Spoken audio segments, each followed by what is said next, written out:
Hello student, मी श्रद्धा बागुल तुमचं सर्वांचं Maharashtra media चॅनलवर स्वागत करते।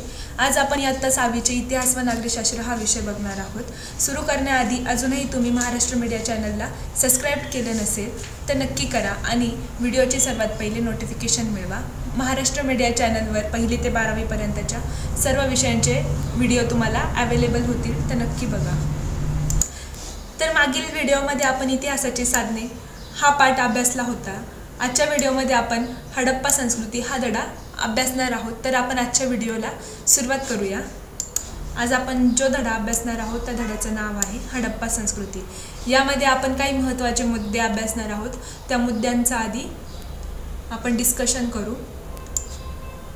पहिला आहे हडप्पा संस्कृती, दुसरा घरे आणि नगर रचना, तिसरा आहे मुद्रा भांडी, चौथा आहे महास्नानगृह, पाचवा आहे लोकजीवन, 6वा महत्त्वाचा मुद्दा आहे व्यापार आणि 7वा ऱ्हासाची कारणे।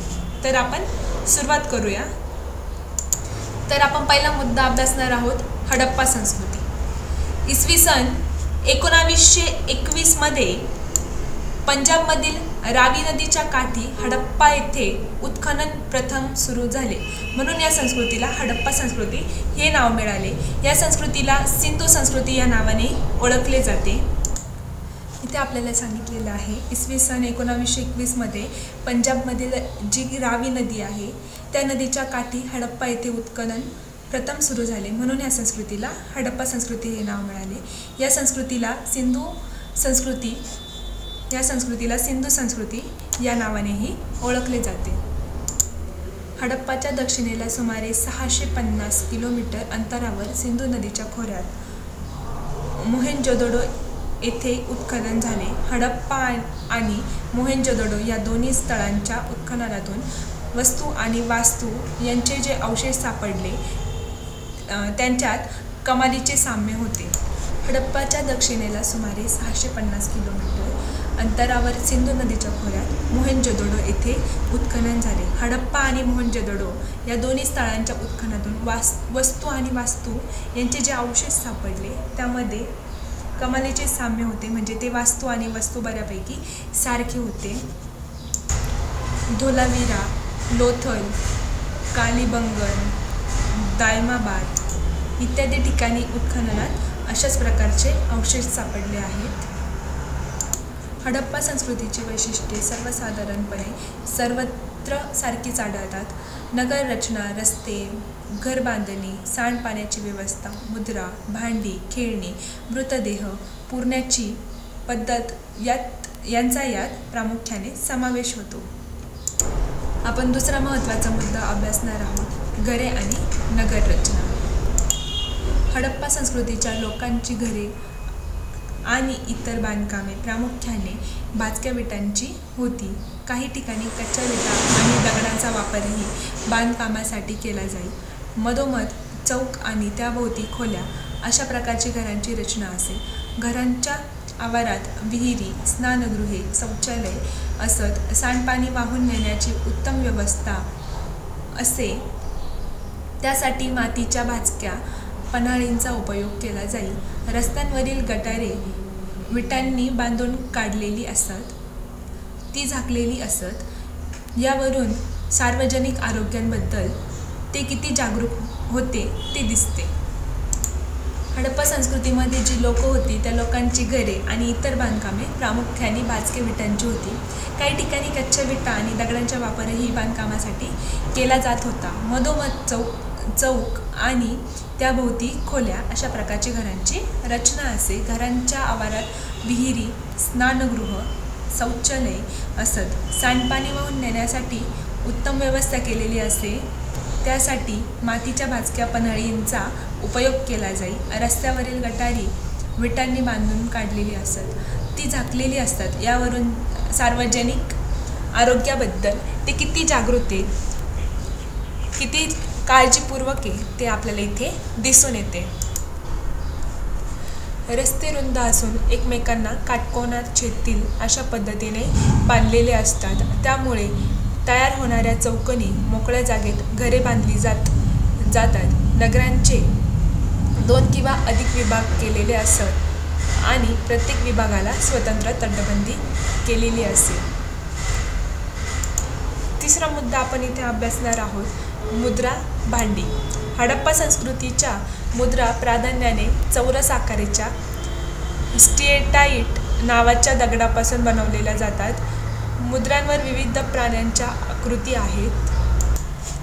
त्यामध्ये बैल, म्हैस, हत्ती, गेंडा, वाघ यांसारखे खरेखुरे प्राणी आणि एक शृंगासारखे कल्पित प्राणी पाहायला मिळतात. इतर प्राण्यांच्या आकृतीप्रमाणेच मनुष्याकृतीही आढळतात. या मुद्रा ठसा उमटवण्यासाठी वापरल्या जातात. हडप्पा संस्कृतीमध्ये जे काही मुद्रा होत्या त्या चौरस आकाराच्या किंवा स्टेटाईट नावाच्या दगडापासून बनवल्या जातात. मुद्रांवर विविध प्राण्यांच्या आकृती आहेत. त्यामध्ये बैल, म्हैस, हत्ती, गेंडा, वाघ यांसारख्या प्राण्यांचा आणि एकशृंगासारख्या कल्पित प्राणी आपल्याला पाहायला मिळतात. त्यांचा इथे समावेश होतो. इतर प्राण्यांच्या आकृतीप्रमाणेच मनुष्यकृतीही आढळतात. म्हणजे जे प्राण्यांचे चित्र ज्या मुद्रांवर असतात त्याचप्रमाणे मनुष्याच्या पण चित्रांचे किंवा मनुष्य पण कृतीचे त्याच्यामध्ये मुद्रा आढळतात. या मुद्रा ठसा उमटवण्यासाठी वापरल्या जातात. हडप्पा संस्कृतीच्या स्थळांच्या उत्खननातून विविध प्रकारची आणि आकारांची भांडी मिळाली आहेत. त्यामध्ये लाल रंगाच्या पृष्ठभागावर काळ्या रंगाने नक्षी काढलेली भांडी आहेत. नक्षीच्या नमुन्यांमध्ये माशांचे खवले, एकमेकांत गुंतलेली वर्तुळे, पिंपळपान यांसारख्या प्रतीकांचा समावेश आहे. हडप्पा संस्कृतीचे लोक मृत व्यक्तींचे दफन करताना त्या व्यक्तीच्या शवाबरोबर मातीची भांडी पुरत असत. आपण चौथा मुद्दा इथे अभ्यासणार आहोत, महास्नानगृह. मोहेंजोदडो येथे एक प्रशस्त स्नानगृह सापडले आहे. महास्नानगृहातील स्नानकुंड जवळजवळ 2.5 मीटर खोल होते. त्याची लांबी सुमारे 12 मीटर आणि रुंदी सुमारे 7 मीटर होती. कुंडातील पाणी झिरपून जाऊ नये म्हणून ते आतून पक्क्या विटांनी बांधलेले होते. त्यात उतरण्यासाठी व्यवस्था होती. तसेच त्यातील पाणी वेळोवेळी बदलण्याची सोय होती. यामध्ये सांगितलं आहे, मोहनजोदडो येथे एक प्रशस्त स्नानगृह सापडले आहे. महास्नानगृहातील स्नानकुंड जवळपास 2.5 मीटर खोल होते. इथे या प्रकारे आपल्याला मोहनजोदडो येथे महास्नानगृह बघायला भेटते. त्याची लांबी सुमारे 12 मीटर आणि रुंदी सुमारे 7 मीटर होती. कुंडातील पाणी झिरपून जाऊ नये म्हणून त्यामध्ये आतून पक्क्या विटांनी, हे बघा इथे पक्क्या विटांनी बांधकाम केलेले होते. त्यात उतरण्यासाठी व्यवस्था केलेली होती. अशा प्रकारे इथे उतरण्यासाठी व्यवस्था केलेली होती. तसेच त्यातील पाणी वेळोवेळी बदलण्याची सोय देखील त्या स्नानगृहामध्ये आपल्याला बघायला भेटते. पुढचा मुद्दा आपण अभ्यासणार आहोत, लोकजीवन. हडप्पा संस्कृतीचे लोक शेती करत होते. कालीबंगन येथे नांगरलेल्या शेताचा पुरावा मिळाला आहे. तेथील लोक विविध पिके घेत असत. त्यामध्ये गहू, सातू म्हणजेच बार्ली ही मुख्य पिके होती. राजस्थानमध्ये सातूचे पीक तर गुजरातमध्ये नाचणीचे पीक मोठ्या प्रमाणात घेतले जाई. याखेरीज वाटाणा, तीळ, मसूर इत्यादी पिके काढली जात. हडप्पा संस्कृतीच्या लोकांना कापूस माहीत होता. उत्खननात मिळालेले पुतळे, मुद्रांवरील चित्रे आणि कापडाचे अवशेष इत्यादी पुराव्यांवरून ते कापड विणत असावेत. स्त्री पुरुषांच्या पोशाखात गुडघ्यापर्यंतचे वस्त्र आणि उपरणे यांचा समावेश होता. विविध प्रकारचे दागिने उत्खननात सापडले आहेत. ते दागिने सोने, तांबे, रत्ने तसेच शिंपले, कवड्या, बिया इत्यादींचे होते. अनेक पदरी माळा, अंगठ्या, बाजूबंद, कमरपट्टा हे अलंकार स्त्री पुरुष वापरत. स्त्रिया दंडापर्यंत बांगड्या घालत. अशा प्रकारे हडप्पा संस्कृतीतील दागिने होते. हडप्पाकालीन कलेचा उत्कृष्ट नमुना म्हणजे तेथे सापडलेले एक वैशिष्ट्यपूर्ण पुतळा. त्याच्या चेहऱ्याचा प्रत्येक तपशील अत्यंत सुस्पष्ट आहे.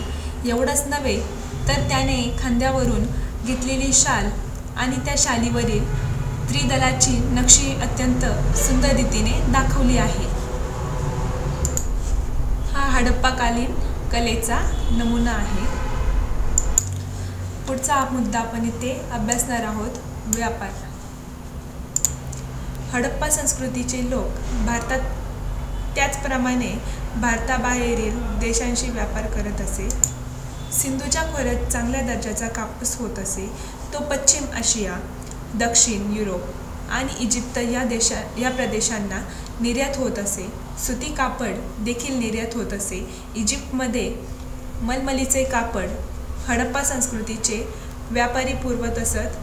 काश्मीर, दक्षिण भारत, इराण, अफगाणिस्तान, बलुचिस्तान येथून चांदी, जास्त मौल्यवान खडे, मानके, देवदार, लाकूड इत्यादी वस्तू आणल्या जात. परदेशांशी चालणाऱ्या व्यापार खुष्कीच्या आणि सागरी अशा दोन्ही मार्गांनी होत असे. उत्खननात सापडलेल्या काही मुद्रांवर जहाजांची चित्रे कोरलेली आहेत. लोथल येथे प्रचंड आकाराची गोदी सापडली आहे. हडप्पा संस्कृतीचा व्यापार अरबी समुद्राच्या किनाऱ्याने चालत असे.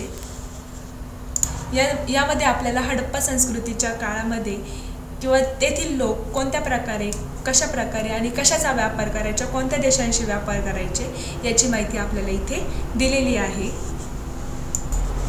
आपण पुढचा मुद्दा बघणार आहोत, ऱ्हासाची कारणे. पुन्हा पुन्हा येणारे महापूर, बाहेरून आलेल्या टोळ्यांची आक्रमणे, व्यापारातील घट यांसारख्या गोष्टी हडप्पा संस्कृतीचा ऱ्हास होण्यास कारणीभूत होत्या. त्याचबरोबर पर्जन्यमान कमी होणे, नद्यांची पात्रे कोरडी पडणे, भूकंप, समुद्र पातळीतील बदल यांसारख्या कारणांमुळेही काही स्थळे उजाड झाली.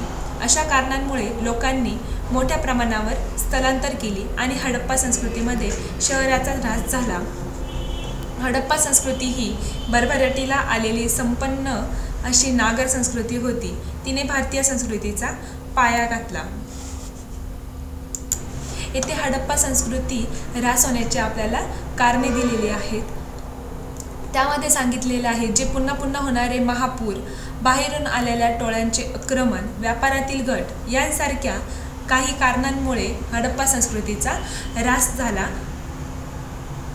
त्याबरोबर पर्जन्यमान कमी होणे, नद्यांची पात्रे कोरडी पडणे, भूकंप, समुद्र पातळीतील बदल यांसारख्या पण कारणांमुळे काही स्थळे उजाड झाली. अशा कारणांमुळे लोकांनी मोठ्या प्रमाणावर स्थलांतर केले आणि हडप्पा संस्कृतीत शहराचा पूर्णपणे ऱ्हास झाला.